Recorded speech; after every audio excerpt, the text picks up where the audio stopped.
Saludos a todos y bienvenidos a este apasionante viaje a través de la historia del cristianismo.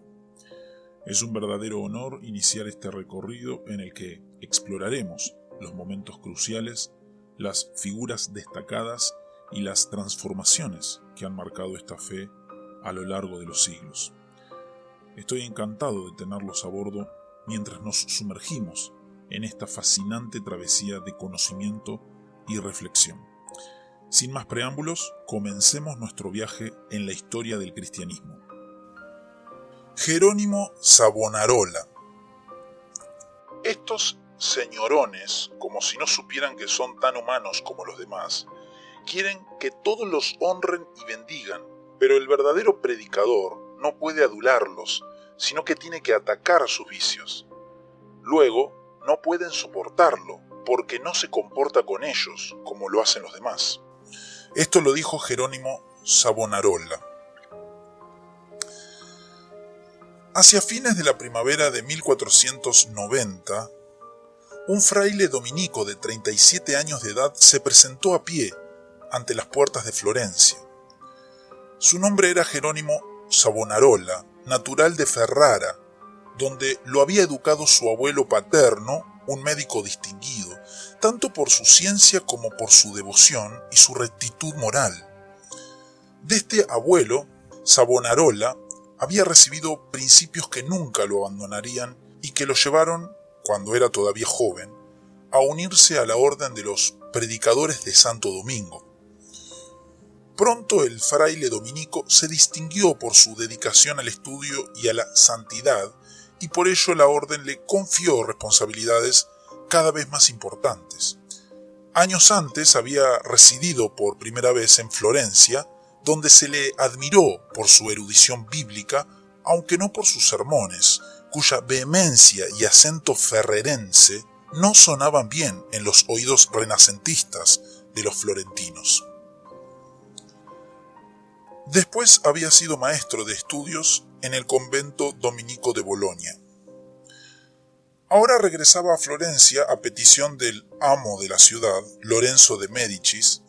Quizá lo que había inspirado a este tirano a hacer tan extraña petición fue la recomendación de Pico de la Mirandola, quien había trabado amistad con el fraile y se había vuelto su admirador. En todo caso, Lorenzo no tardaría en descubrir que el predicador a quien había invitado a su ciudad le acarrearía problemas.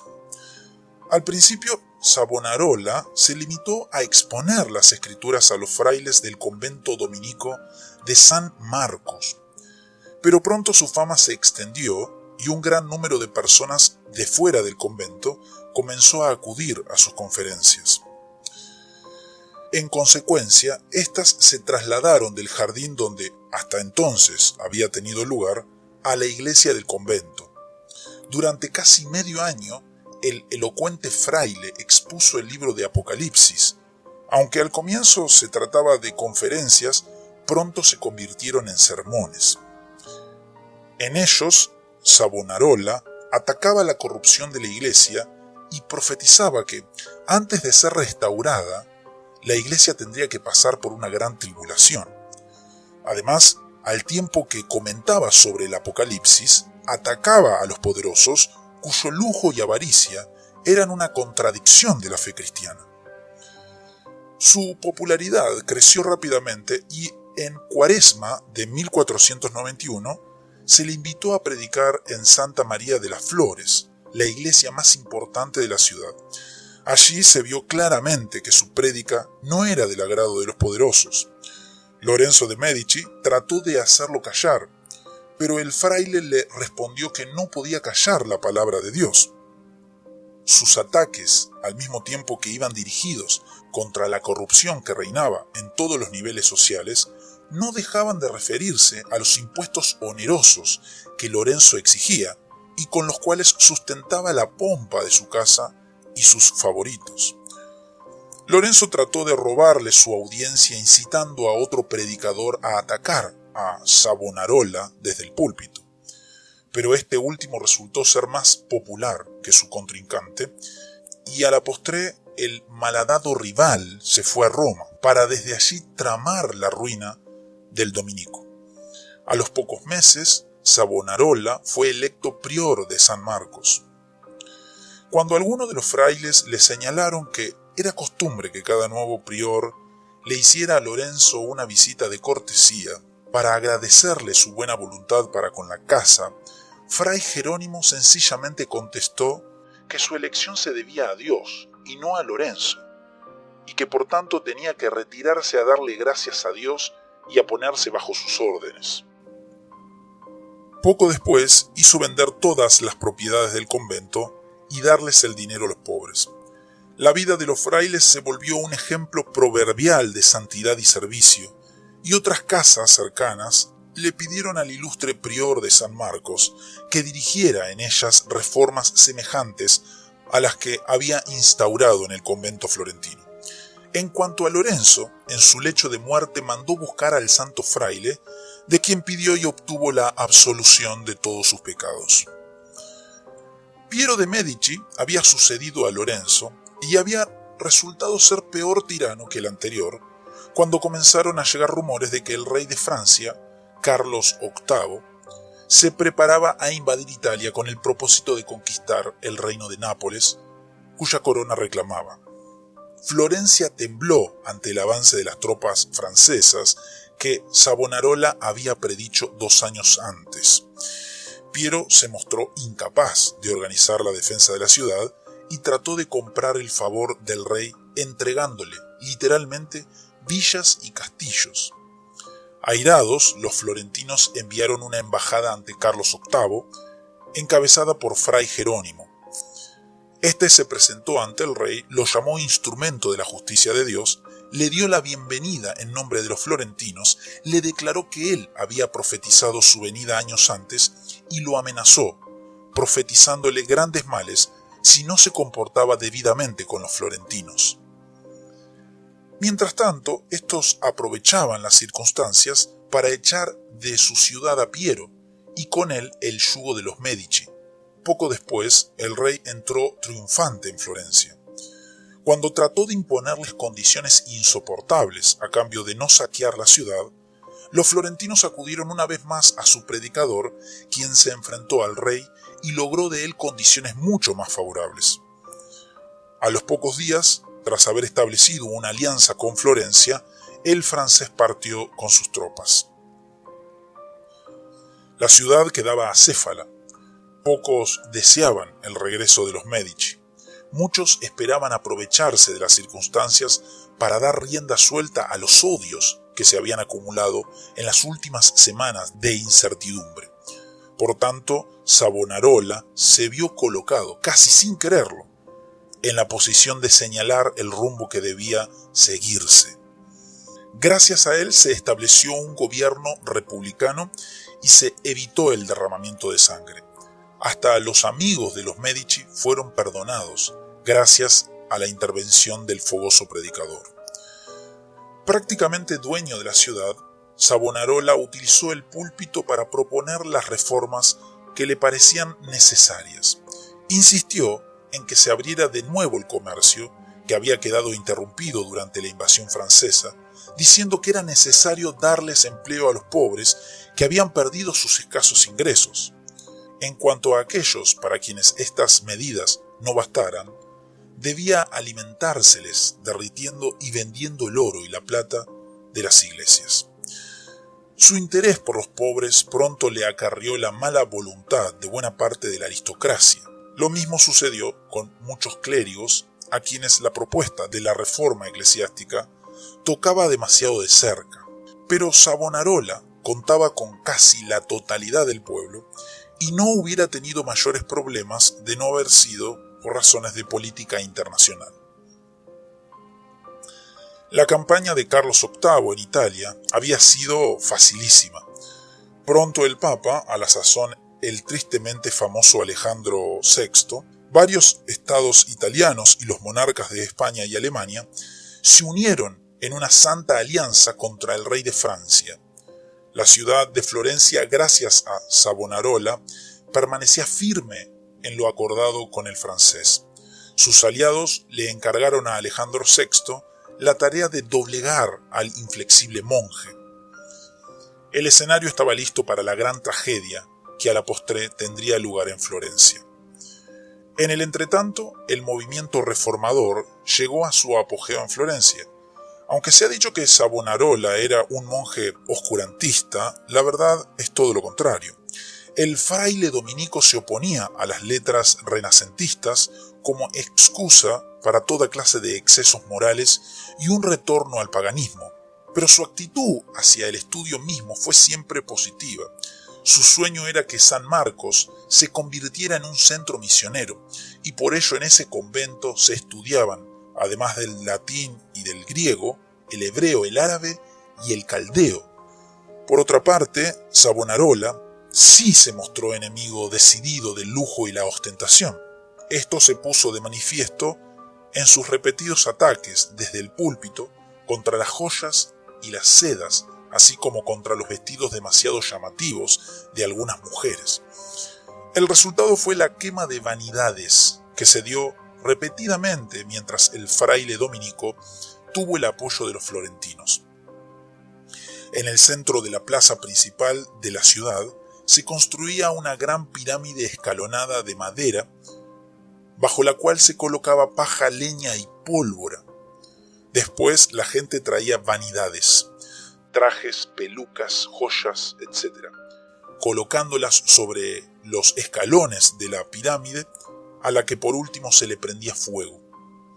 Aquellas grandes hogueras, con los himnos que se cantaban, las procesiones y las explosiones de la pólvora, vinieron a sustituir la celebración del carnaval en Florencia. La predicación de Savonarola, siempre inflamada, incluía profecías cuyo cumplimiento alimentaba el fanatismo con que muchos veneraban al fraile. Así, por ejemplo, cuando uno de los puertos pertenecientes a Florencia fue sitiado por un ejército y una escuadra de la Santa Alianza, Savonarola declaró que, así como los montes serían traspasados al corazón de la mar, así también la flota sería destruida. Poco después, una tormenta imprevista dispersó la escuadra de la Santa Alianza. Varios de sus buques se hundieron y los invasores se vieron obligados a levantar el sitio. Pero esto a su vez quería decir que cada vez se esperaban de Savonarola nuevos y más grandes milagros. Cuando la situación económica se hizo difícil, no faltaron quienes criticaron al profeta por no sacar a Florencia de la estrechez. Y esas críticas cobraban mayor fuerza por cuanto parte de las dificultades se debía a la insistencia de Florencia, bajo la inspiración de Savonarola, en no unirse a la Santa Alianza. El Papa también hizo todo lo posible por lograr ese cambio de política. Enterado de que el fraile dominico era el gran obstáculo que se encontraba en su camino, envió bulas de excomunión contra él. Pero Savonarola, con el apoyo del gobierno florentino, declaró que, puesto que esa excomunión se basaba en supuestas herejías que él no había predicado, no era válida. Cuando el Papa le ordenó que guardase silencio y no predicara, el fraile lo obedeció por algún tiempo, pero se dedicó entonces a escribir, cada vez con más virulencia, contra la corrupción de la Iglesia.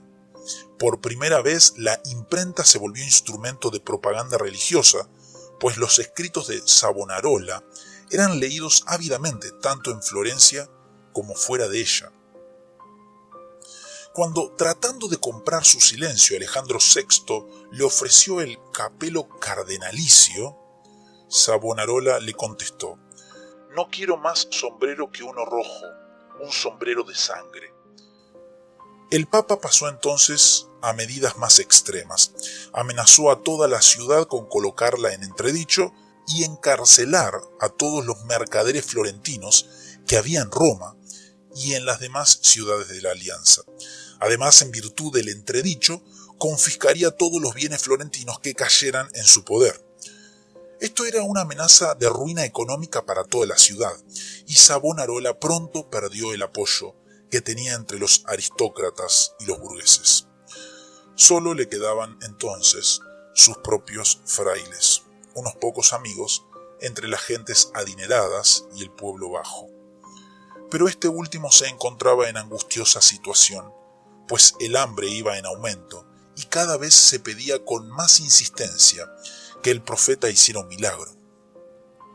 La ocasión para tal milagro pareció presentarse cuando un fraile franciscano, enemigo acérrimo de Savonarola, retó a la prueba del fuego a cualquiera que dijese que el dominico era verdaderamente un profeta de Dios.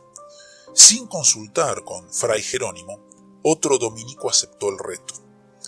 Tras largas negociaciones se firmaron los términos del trance. Si el franciscano resultaba vencedor, o si ambos contendientes perecían, Savonarola tendría que abandonar la ciudad. Por fin llegó el día de la prueba.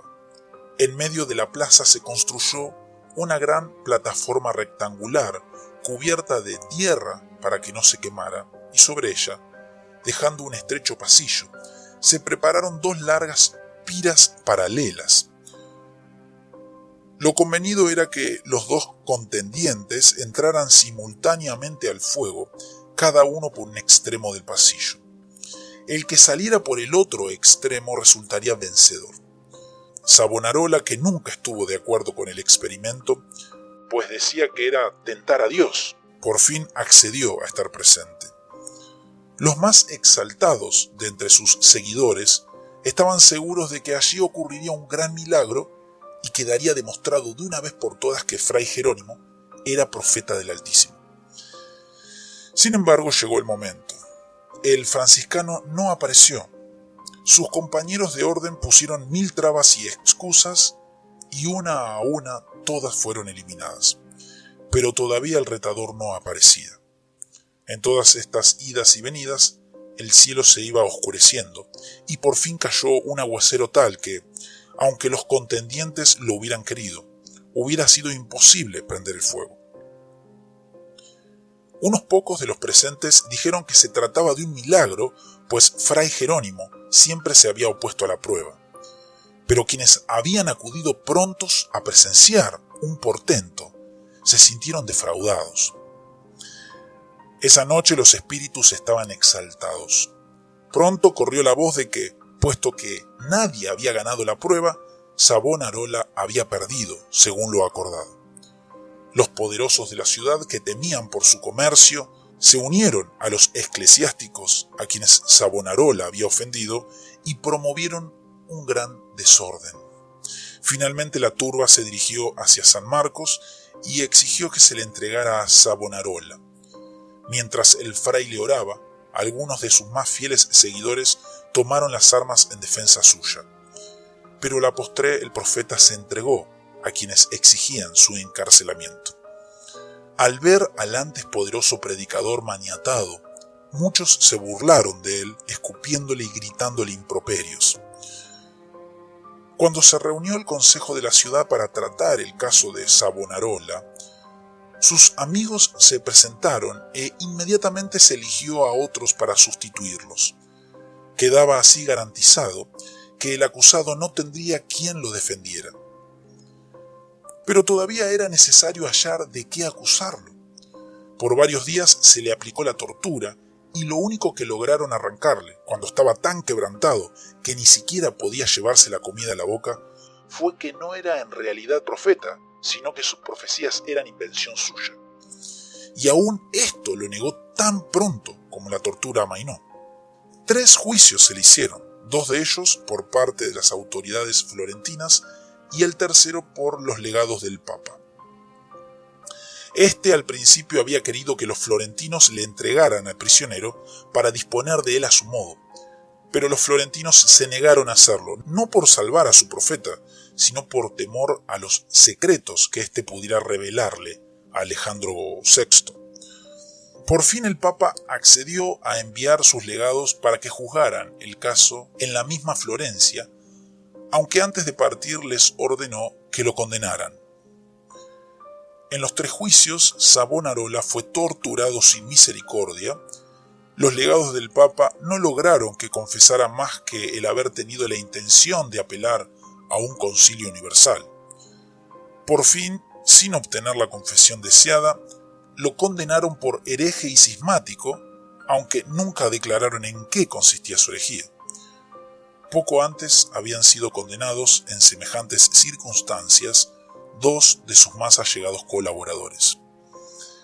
Según se acostumbraba, la Iglesia no castigaba a los herejes, sino que los entregaba al brazo secular. Por tanto, el nuevo Consejo de Florencia fue convocado para dictar sentencia y se dictaminó, como se esperaba, que los 3 reos fuesen muertos. La única misericordia que se tuvo con ellos fue ordenar que se les ahorcara antes de quemarlos. Así sucedió al día siguiente. Los 3 murieron con serenidad ejemplar. Después sus cenizas fueron echadas al río Arno para evitar que los seguidores del fraile las recogieran como reliquias. Pero a pesar de ello, por varias generaciones, hubo en Florencia y en otras partes de Italia quienes guardaron reliquias del santo fraile. Cuando, años más tarde, Roma fue saqueada por tropas alemanas, hubo quien vio en ese hecho el cumplimiento de las profecías de Savonarola acerca del castigo que Dios preparaba para la corrompida ciudad. Repetidamente y aún en el siglo XX se ha hablado entre católicos de declarar santo a aquel fraile dominico que murió mártir de las ambiciones de un papa. Quizás nunca llegue la Iglesia a dar ese paso, pero todos los historiadores concuerdan en que, en aquel combate desigual, la justicia estaba de parte del fraile. Gracias por acompañarnos en este recorrido por la historia del cristianismo. Espero que hayan disfrutado aprendiendo sobre los diversos aspectos de esta fe. Recuerden que la historia continúa y siempre hay más por descubrir y explorar. Hasta pronto.